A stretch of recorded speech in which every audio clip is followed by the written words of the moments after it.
Graphic novels are not rocket science. And having said that, this graphic novel is not even rocket science, it's brain science. And that's a very odd segue because if we're looking at Neurocomic is actually one of my favorite graphic novels in the past couple of years, but it's also the most challenging to describe because it's not a graphic novel like anything you've ever read or experienced or wanted to read, but after reading it, it makes you want to read more about it and read it again.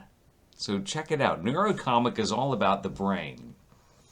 Who is it good for?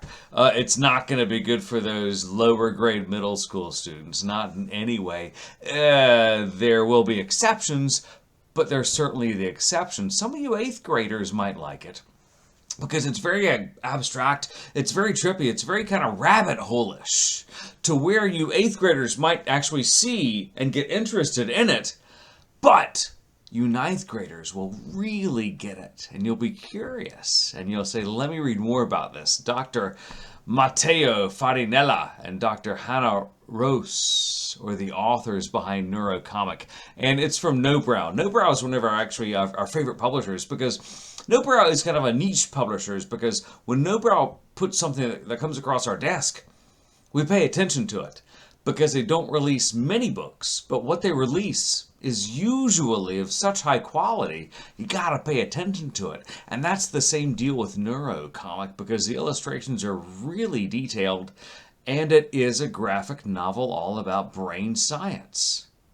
Crazy how you can make that interesting to ages and grades 8 and up, if in some cases. Our neighbor's daughter studies the brain, and this is a graphic novel that she would really dig, man. It's so fascinating to look at and to think at and to just ponder about the way the brain works.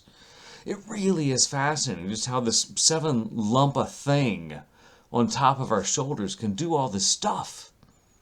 Go to sleep and then do it again tomorrow. It's fascinating. Neurocomic. If you're looking for a graphic novel that really belies the stereotype of what a graphic novel could be, graphic novels, they can be so much more. In Neurocomic, it does that in spades. It's so much fun to read, but it really is not going to be for everybody. 8th graders and up, maybe some 7th graders, because it's so trippy, and you've got to dig into it for the meat of it, for the story, because it's almost like a riddle upon a riddle. But you older audiences and those that get it, oh, you're going to love it. Neurocomic.